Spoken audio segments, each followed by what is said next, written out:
বাবা হাসান, খাবারটা শেষ করো। খাবার অপচয় করো না। আর একটুখানি খাবারই তো অবশিষ্ট রয়েছে, খাবারটা শেষ করো বলছি। না আম্মু, আমি আর খাবো না। আমার এখন খাবার খেতে ইচ্ছা করছে না। হাসান, খাবারটা অপচয় করো না বাবা। তুমি কি জানো অপচয়কারীকে আল্লাহ পাক পছন্দ করেন না? তুমি নিশ্চয়ই আল্লাহর প্রিয় বান্দা হতে চাও, আর আল্লাহর প্রিয় বান্দারা কখনোই অপচয় করে না। হ্যাঁ বাবা, আমি অবশ্যই আল্লাহর প্রিয় বান্দা হতে চাই। তাহলে এবার খাবারটা অপচয় না করে খেয়ে নাও বাবা। ঠিক আছে বাবা, আমি এখনই খাবারটা শেষ করছি। আমি কখনোই আর খাবার অপচয় করব না, ইনশাআল্লাহ।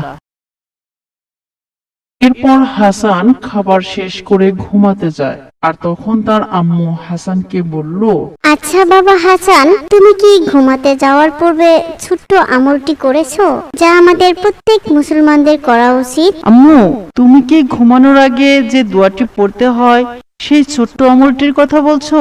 কিন্তু আমি তো বেশ কিছুদিন ধরে দোয়াটি পড়তে ভুলেই যাই। এখন আর আমি সেই দোয়াটি মনে করতে পারছি না, তাই পড়িনি। বাবা হাসান, মনে রেখো, আমল যত ছোটই হোক না কেন, তা যদি নিয়মিত করা হয় সে আমল আল্লাহর কাছে অত্যন্ত পছন্দের হয়। আর যে কোনো আমলই যদি তুমি নিয়মিত না করো তাহলে তা ভুলেই যাবে, এটাই স্বাভাবিক। আমি তোমাকে অনেক আশা নিয়ে মাদ্রাসাতে দিয়েছি, আর আল্লাহর কাছে সর্বক্ষণ দোয়া করি আল্লাহ পাক যেন তোমাকে পাকা মুমিন বান্দা করে গড়ে তোলেন। তোমার কাছে আমি এটি আশা করিনি বাবা। আম্মু, আমার ভুল হয়ে গেছে, আমাকে তুমি মাফ করো। তুমি একবার আমায় ঘুমানোর পূর্বের সেই দোয়াটি শিখিয়ে দাও, এরপর থেকে আমি নিয়মিত আমল করব। আচ্ছা ঠিক আছে, ঘুমানোর পূর্বের দোয়াটি হলো আল্লাহুম্মা বিইসমুকা আমুতু আহিয়া। এই দোয়াটি ঘুমানোর আগে প্রতিদিন 3 বার করে পড়তে হয়। বাবা, তুমি এবার একটু পড়ো দেখি। আল্লাহুম্মা বিইসমুকা আমুতু আহিয়া, আল্লাহুম্মা বিইসমুকা আমুতু আহিয়া, আল্লাহুম্মা বিইসমুকা আমুতু আহিয়া। এবার তুমি ঘুমিয়ে পড়ো বাবা, আমি আসি। আল্লাহ হাফেজ। আল্লাহ হাফেজ আম্মু।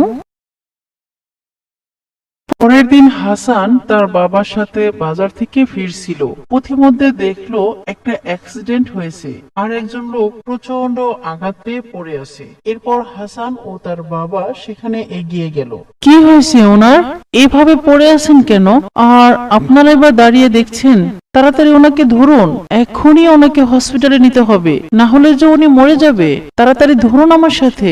না ভাই, আমরা কেউ ধরতে পারবো না। কোন জায়গার না কোন জায়গার লোক, না জানি কোন বিপদ হয়, পুলিশ কেসও হতে পারে, আমরা ধরতে পারবো না ভাই। সি সি, এইসব কি বলছেন আপনারা? আল্লাহ আপনাদের হেদায়েত দান করুন। বাবা হাসান, শিগগিরই আমার সাথে ধরো, ওনাকে হসপিটালে নিতে হবে। হ্যাঁ বাবা, আমি এখনই একটা গাড়ি দাঁড় করাচ্ছি।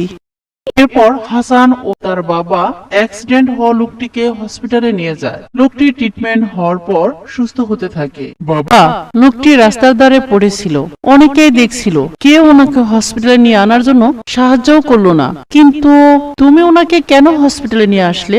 আমরা তো ওনাকে চিনি না। হাসান, আমরা সকলেই আল্লাহর বান্দা, আর আল্লাহ পাক বলেছেন, হে আমার বান্দা, তোমরা বিপদে একে অন্যের সাহায্য করো। তাই আমি ওনাকে হসপিটালে নিয়ে ওনাকে সাহায্য করেছি। বাবা, তুমি শুধু মনে রেখো, যে মানুষ অন্যের বিপদে ঝাঁপিয়ে পড়ে আল্লাহ পাক সেই মানুষকে সকল বিপদ থেকে হেফাজত রাখেন। হ্যাঁ বাবা, আমিও বিপদে সকলকে সাহায্য করব ইনশাআল্লাহ।